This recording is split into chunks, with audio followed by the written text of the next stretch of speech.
Hello friends, আজকে আমরা আলোচনা করব নবম শ্রেণীর ভৌত বিজ্ঞান সাজেশন, থার্ড ইউনিট টেস্ট, একেবারে ফাইনাল সাজেশন। ওকে, বাট এখানে একটা টুইস্ট রয়েছে। টুইস্টটা হলো আমি আজকে জাস্ট 2 মানের প্রশ্নগুলি আলোচনা করব। ভৌত বিজ্ঞানে যে সমস্ত অঙ্ক থাকে, ওকে, যেসব অঙ্ক কষতে হয় সেগুলি আমি পরের ভিডিওতে আলোচনা করব, পরের পার্টে আলোচনা করব। আজকে জাস্ট 2 মানেরগুলি আলোচনা করব, আর 1 মানের এবং অঙ্কগুলি এবং 5 মানের আমি পরের ভিডিওতে আলোচনা করব। 5 মানের খুবই কম হয়। তোমাদের কীরকমভাবে প্রশ্ন আসে জানো? তোমাদের 2+3 এরকমভাবে প্রশ্ন আসে। ওকে, সো চলো বেশি কথা না বাড়িয়ে ভিডিওটিকে শুরু করা যাক। সো তোমরা একে একে প্রশ্নগুলি দেখে নেবে। ওকে, সো ফার্স্ট হচ্ছে সাধারণ তুলা যন্ত্রের সুবেদিতা বলতে কী বোঝো? তারপর 2 নম্বর এককের প্রয়োজনীয়তা ব্যাখ্যা করো। তারপর 3 নম্বর সাধারণ তুলা যন্ত্রে বাটখারাগুলির ভরের অনুপাত 5:2:2:1 নেওয়া হয় কেন? তারপর 4 নম্বর লিটারের সংজ্ঞায় উষ্ণতার উল্লেখ থাকে কেন? এখানে উয়তার হয়ে গিয়েছে, উষ্ণতার হবে। ওকে, 5 মেট্রিক পদ্ধতিতে দশমিক পদ্ধতি বলে কেন? ওকে, তারপরে 6 লম্বন ত্রুটি কী? তারপর 7 মাত্রা কাকে বলে? তারপরে বলের মাত্রিয় সংকেত কী? এটা 1+1 করে 2 আসবে। ওকে, তারপর 8 কোনো রাশির পরিমাপের ক্ষেত্রে বিভিন্ন ছোট ও বড় একক ব্যবহার করা হয় কেন? ওকে, তারপর 9 ঘূর্ণন গতি ও বৃত্তীয় গতির পার্থক্যগুলি লেখো। তারপর 10 মন্দনকে ঋণাত্মক ত্বরণ বলা হয় কেন? তারপর 11 ত্বরণের এককে প্রতি সেকেন্ডে কথাটি দুবার আসে কেন? তারপর 12 গতির জাড্য কী, উদাহরণ দাও। তারপর 13 পাখি কীভাবে আকাশে উড়ে, ব্যাখ্যা করো বা ব্যাখ্যা দাও। তারপর 14 একটি খালি ট্রাক ও একটি মাল বোঝাই ট্রাক একই বেগে গতিশীল হলে কোনটিকে থামাতে বেশি বল প্রয়োগ করতে হবে এবং কেন? তারপরে 15 বন্দুক থেকে গুলি ছুড়লে বন্দুক পেছনের দিকে সরে কেন? বা বলের পরম এককের সংজ্ঞা দাও এবং বলের অভিকর্ষীয় এককের সঙ্গে এর সম্পর্ক লেখো।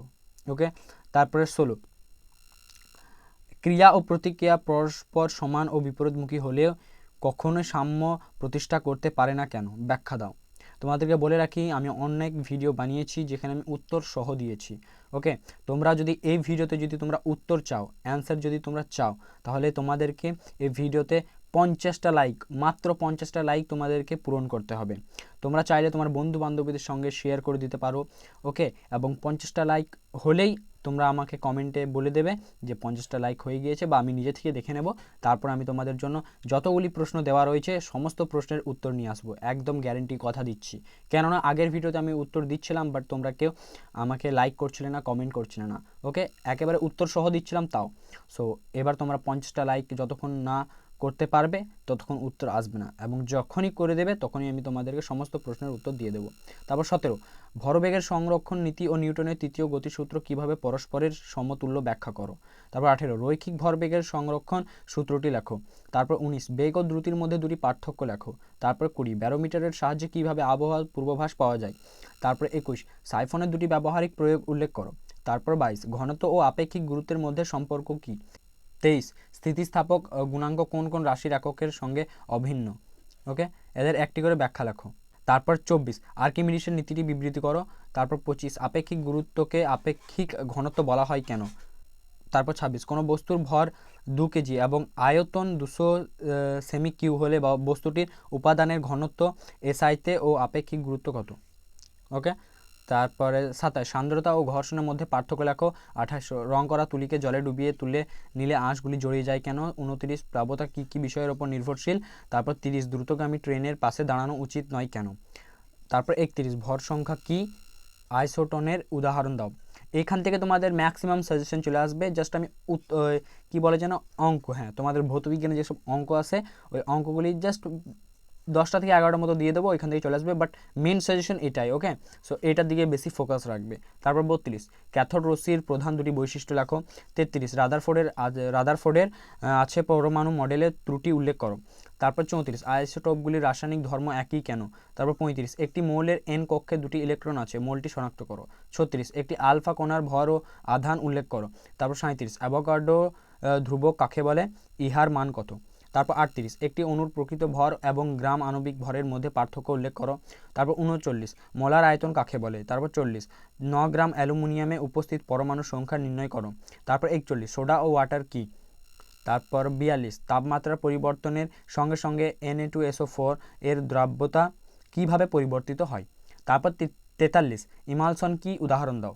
44 দুধের বিস্তার মাধ্যম ও বিস্তৃত দশা এবং অবদ্রাবকারক এর নাম লেখো। তারপর 45 এরোসেল কাকে বলে উদাহরণ দাও। তারপর 46 ব্রাউনীয় গতি কাকে বলে। তারপর 47 মোলার দ্রবণ কাকে বলে। তারপর 49 ক্যালাসন ও বাষ্পায়নের মধ্যে কোনটি অধিকতর ভালো প্রক্রিয়া কারণ সহ লেখো। ওকে, 50 নম্বর রাসায়নিক প্রক্রিয়ায় কলোডীয় সালফার প্রস্তুতি উল্লেখ করো। তারপর 51 কলয়েড ও প্রকৃত দ্রবণের মধ্যে 4টি পার্থক্য লেখো। তারপর 52 অম্লক্ষার নির্দেশক কাকে বলে, দুটি কৃত্রিম নির্দেশকের নাম লেখো। তারপরে 53 মিল্ক অফ ম্যাগনেসিয়াম কি, এর ব্যবহার উল্লেখ করো। তারপর 54 বেকিং পাউডারের উপাদানগুলি উল্লেখ করো। 55 স্টোন ক্যান্সার কি। তারপর 56 জিঙ্কের সঙ্গে NaOH এর বিক্রিয়া সমীকরণ সহ ব্যাখ্যা করো। তারপর 57 আম্লিক লবণের উদাহরণ সহ সংজ্ঞা দাও। তারপর 58 পিএইচ পেপারের ব্যবহার কি। তারপর 59 HNO3 কে কীভাবে শনাক্ত করবে। তারপর 60 খারো জলে সাবান ঘষলে প্রথমে ফেনা সৃষ্টি হয় না কেন। তারপর 61 ইউট্রিফিকেশনের কারণ কি। তারপর 62 অ্যালগাল ব্লুম কাকে বলে। তারপর 63 ম্যাগনেসিয়াম বাইকার্বনেট যুক্ত অস্থায়ী ক্ষারতাকে স্ফুটন প্রণালীতে দূরীকরণ করা যায় না কেন। তারপর 64 জলে ACl বা HSO থাকলে সাবান ঘষলে ফেনা হবে কি। যুক্তিসহ উত্তর দাও। 65 সক্রিয়তাহীন ক্যাটায়ন ও অ্যানায়ন বিনিময়কারী রেজিনের কার্যক্ষমতা কিভাবে ফিরে পাওয়া যায়। তারপরে 66 ফ্লুরোসিস কি, এর কারণ কি। তারপর 67 ক্যাটায়ন ও অ্যানায়ন বিনিময়কারী রেজিনের সাধারণ সংকেত কি। তারপর 68 ক্যালোরিমিতির মূল নীতিটি লেখো। তারপর 69 কার্য ও তাপের তুলনাঙ্ক সংক্রান্ত জুলের সূত্রটি লেখো। তারপর 70 লিন তাপ কাকে বলে। তারপর 71 1 ক্যালোরি তাপ বলতে কী বোঝো। তারপর 72 পরম আর্দ্রতা ও আপেক্ষিক আর্দ্রতার মধ্যে পার্থক্য লেখো। তোমাদেরকে বলে রাখি অন্যান্য বিষয়ের সাজেশন আপলোড হয়ে গিয়েছে, তোমরা আমার চ্যানেলে ক্লিক করে সমস্ত ভিডিও দেখে নিতে পারো। উত্তর সহ আপলোড করা হয়েছে। জাস্ট এটাই আমি উত্তর দিইনি, কেননা যতক্ষণ পর্যন্ত তোমরা 50টি লাইক পূরণ না করবে ততক্ষণ পর্যন্ত আমি তোমাদেরকে উত্তর দিতে পারবো না। ওকে, তারপর 73 শিশির ও কুয়াশার পার্থক্য কী। তারপর 74 শব্দের প্রতিফলনের সূত্রগুলি লেখো। তারপর 75 অনুরণন বলতে কী বোঝো। তারপর 76 অডিটোরিয়ামের দেওয়ালে নরম প্যাড থাকে কেন। তারপর 77 তরঙ্গ কাকে বলে, এটি কয় প্রকার ও কী কী। তারপর 78 1 সেকেন্ডে তরঙ্গ যে দূরত্ব অতিক্রম করে তাকে কি বলে। পর্যায়কাল কাকে বলে। ওকে, তারপরে 79 শব্দের প্রতিধ্বনির দুটি ব্যবহারিক প্রয়োগ উল্লেখ করো। তারপরে 80 লাস্ট কোয়েশ্চেন শব্দ দূষণের দুটি ক্ষতিকারক প্রভাব উল্লেখ করো।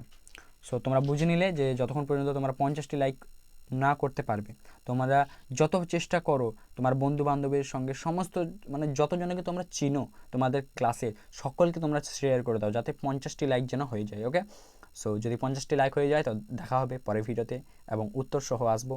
সো আজকের মতো এতটুকুই, টাটা।